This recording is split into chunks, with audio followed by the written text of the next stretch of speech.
Viacorka, thank you so much for agreeing to do this interview during these unusual circumstances. First of all, a rather simple question: how is your internet connection right now? You have you can you easily access the internet?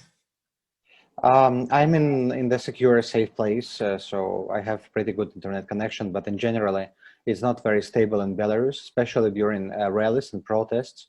They are limiting connection and access to major websites, social networks such as Facebook, Instagram, and only Telegram messaging app is the service which works. I see.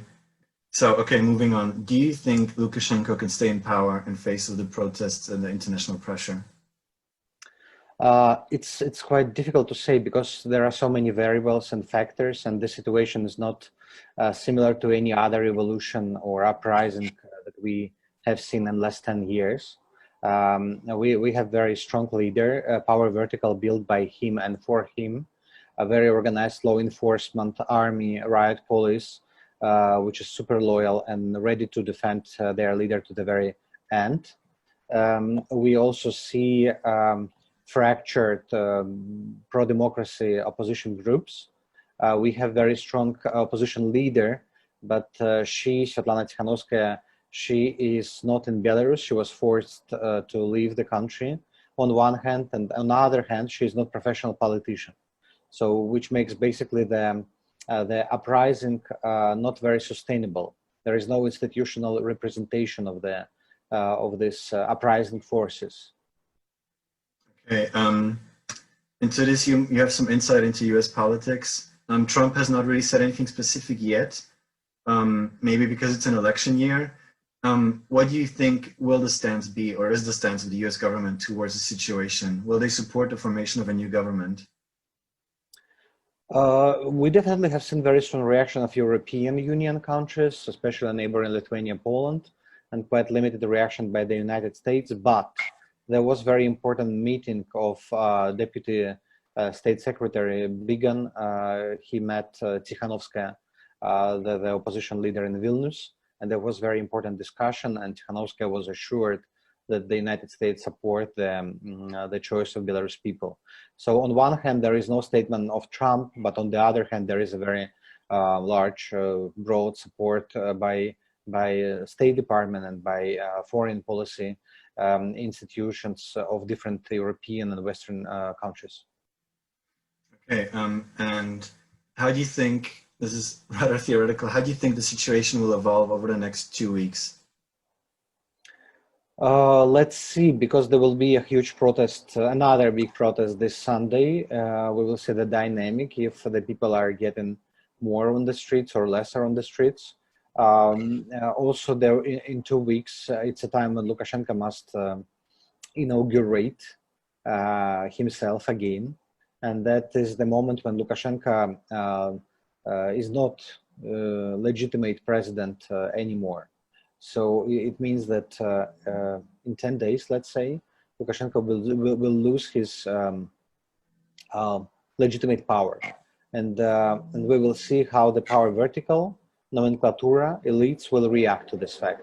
Will they side with the opposition forces, or will they continue supporting the illegitimate president? So yeah, we spoke about U.S. officials meeting with Tikhanovskaya, EU reinstating sanctions, and Russia, of course, cooperating with the committee. But do you think there is any reason to believe that there is currently outside intervention in the protests, or yeah?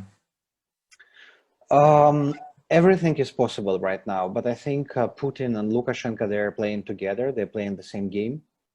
So Putin is not going to interfere in Belarus because he feels comfortable with Lukashenko there. What can happen, they can work together to crack down the opposition. And Putin doesn't want to do it publicly, because then he will be hated not just by Russians, but also by Belarusians. This is why his support of Lukashenko is rather diplomatic, economical, media, informational, but not military, not strictly military. Let's see what will happen next week. So Putin made very weird statements that they have formed a group of law enforcement. They are ready to help Lukashenko, which sounds pretty strange, you know, and which reminds me Crimean Green Man. Let's hope it will not be the case of Belarus, and let's hope that that the cost for Putin or the cost of interference to Belarus will be so high that Putin will not be doing this. The only one important message by Tikhanovskaya and by Coordination Council right now is do not interfere. Let us deal with this stuff by ourselves. I see. Thank you very much. Do you have any final thoughts? Anything you'd like to add? Yeah, we are seeing now very spectacular development in the Eastern Europe, and Belarus is not only about a small country between Poland and Russia. That's also the collapse of the Soviet Union, of Soviet Empire in the region. And the success of this uprising might also mean the huge geopolitical change in the whole region. And for Belarusian people who were living under suppression and dictatorship for 26 years, it's very important to receive strong signals, support, solidarity signs from other countries. We already saw many rallies, many statements, many campaigns in support of Belarus. This all is very inspirational, and this all shows Belarusians that they're not alone, they're not abandoned, and there are ideals they must fight for. Thank you very much for your time. Thank you. Good luck and stay safe. Thank you so much. You too. Bye-bye. Goodbye.